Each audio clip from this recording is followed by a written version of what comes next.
Hello everyone, welcome to homeschooling. This is my first video.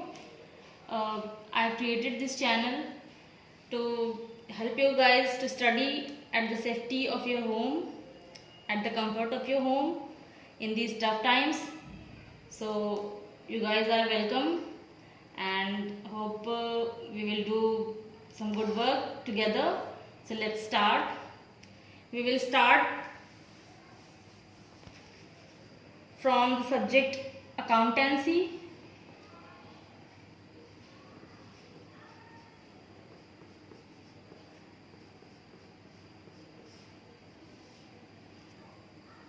वो उतना see guys accountancy बहुत लोग जो लोग आप लोग 12th करके अंडर ग्रेजुएशन में आते हैं, बीकॉम या बीबीए में आते हैं, कॉमर्स लेते हैं या बिजनेस एडमिनिस्ट्रेशन लेते हैं, तो अगर वो बहुत सारे लोग साइंस स्ट्रीम से होते हैं तो उनके लिए ये एकदम बिल्कुल ही नई स्ट्रीम होती है, उनको समझ में नहीं आता है कि ये अकाउंटेंसी है क्या।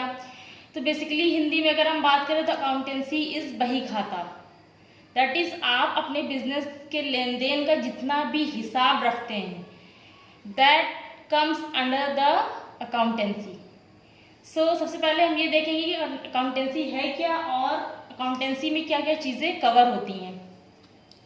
सो अकाउंटेंसी की जो एक बेसिक डेफिनेशन है उसमें अकाउंटेंसी के सारे एस्पेक्ट्स कवर होते हैं। जो कुछ जितने स्टेप्स जितनी चीज़ें आप अकाउंटेंसी में पढ़ते हैं वो उस एक बेसिक डेफिनेशन में कवर हो जाती हैं, and that is given by AICPA. A stands for American Institute Certified Public Accountant. I repeat, American Institute of Certified Public Accountant. AICPA states that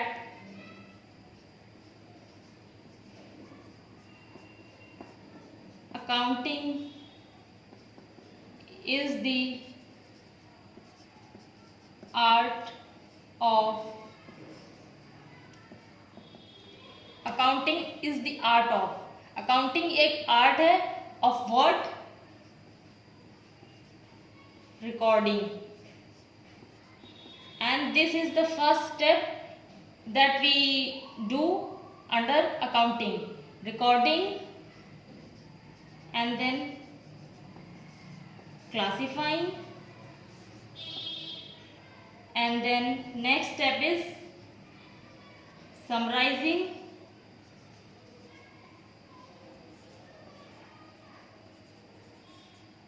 and the next step is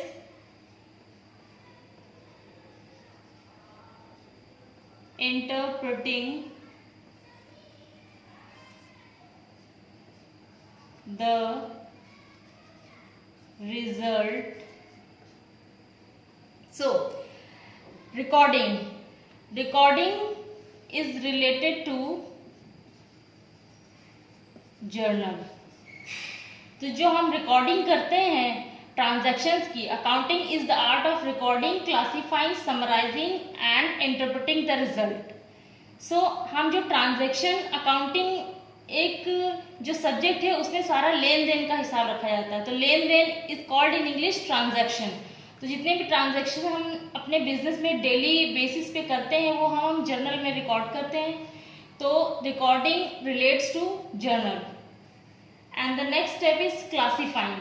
classifying means कि आपकी जो सारे transactions हैं उनमें वो सारे mix up होते हैं और लॉट ऑफ ट्रांजैक्शन सेम जगह पे रिटर्न होते हैं, रिकॉर्डेड होते हैं। तो अगर आपको कोई एक ट्रांजैक्शन, कोई पर्टिकुलर ट्रांजैक्शन आपको चाहिए होता है, इसके बारे में आपको इन्फॉर्मेशन चाहिए होती है, तो आप उसमें पूरे जर्नल के पेजेस फ्लिप करते रहते हैं।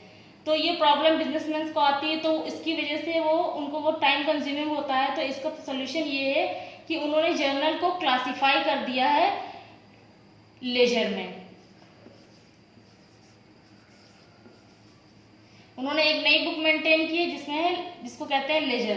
तो लेजर में आप जर्नल में रिकॉर्ड किए गए सारे ट्रांजैक्शंस में से सिमिलर नेचर ऑफ ट्रांजैक्शन जो एक तरह के ट्रांजैक्शंस हैं उनको ग्रुप वाइज करके लेजर में रिकॉर्ड कर देते हैं। फॉर एग्जांपल कोई आर्टिफिशियल कंपनी है ABC एंड कंपनी जिससे आपने बिजनेस किया हुआ है, ठीक है, तो उससे रिलेटेड एबीसी कंपनी से रिलेटेड जितने ट्रांजैक्शन है वो एक जगह लिखे जाएंगे, मोहन से रिलेटेड जितने ट्रांजैक्शन है एक जगह लिखे जाएंगे, सोहन से रिलेटेड जितने ट्रांजैक्शन है वो एक जगह, बाइंग से रिलेटेड एक जगह, सेलिंग से रिलेटेड एक जगह। तो क्लासिफाई करने का मतलब है कि जो आपके सिमिलर नेचर ऑफ ट्रांजैक्शंस है उनको एक जगह ग्रुप में करके लिखना। तो इससे क्या होगा गाइस कि हम अपने ट्रांजैक्शंस बहुत इजीली सॉर्ट आउट कर पाएंगे। तो that is the speciality and that is the advantage of ledger, maintaining ledger and then summarising. फिर लेजर के जो ट्रांजैक्शंस हैं हम उनको समराइज करते हैं via profit and loss account. This is the abbreviation for account.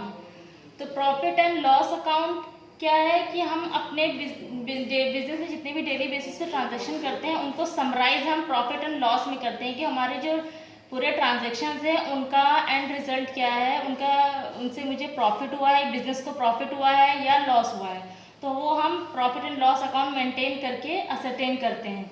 And then the last step in the accounting is interpreting the result.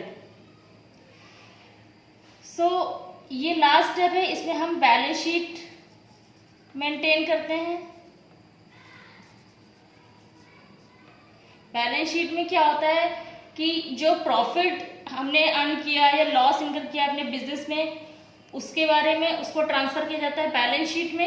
And then हमारे business के जितने भी एसेट्स एंड लायबिलिटीज हैं, हमारे जितने भी डेट्स हैं, जितने हमें पैसे मिलने हैं या किसी को पैसे देने हैं, वो सारा एक जगह हम समरी के फॉर्म में लिख के उससे हम अपना रिजल्ट इंटरप्रेट करते हैं। बैलेंस शीट एक ऐसा फॉर्मेट है, एक ऐसा इंस्ट्रूमेंट है कि जिसको आप देख के ही अपने बिजनेस की एग्जैक्ट फाइनेंशियल पोजीशन पता लगा सकते हैं। उसके लिए आपको बहुत ज़्यादा पाइल ऑफ ट्रांजैक्शन या बहुत ज़्यादा पेजेस में पलट के ये सब देखने की ज़रूरत नहीं है। बैलेंस शीट आप देख के, balance sheet basically top management के लिए होती है कि वो उस समराइज फॉर्म को देख के ही पता लगा लें कि हमारी बिजनेस की एग्जैक्ट फाइनेंशियल पोजीशन उस वक्त क्या है for that particular year. Balance sheet is an statement which gives the exact financial position of the business for that particular year. तो बैलेंस शीट किसी पर्टिकुलर ईयर के लिए at the end of the financial year बनाई जाती है और उससे हमारी कंपनी की एग्जैक्ट फाइनेंशियल पोजीशन पता चलती है। So this definition of accounting covers all the steps of accounting which we maintain: the books of journal, the book of ledger, profit and loss account, balance sheet। ये जितने भी हम statements, जितने भी हम बुक्स मेंटेन करते हैं account में, वो सारी अकाउंटिंग डेफिनेशन में कवर्ड है। एंड गाइस अगर आपको exact word to word definition चाहिए जो कि AICPE ने दी है तो वो मैं आपको कमेंट सेक्शन में लिख के आपको बता सकती हूँ। एंड वीडियो अच्छी लगी हो तो लाइक शेयर एंड सब्सक्राइब करें। एंड नेक्स्ट वीडियो में हम कवर करेंगे अकाउंटिंग प्रिंसिपल्स।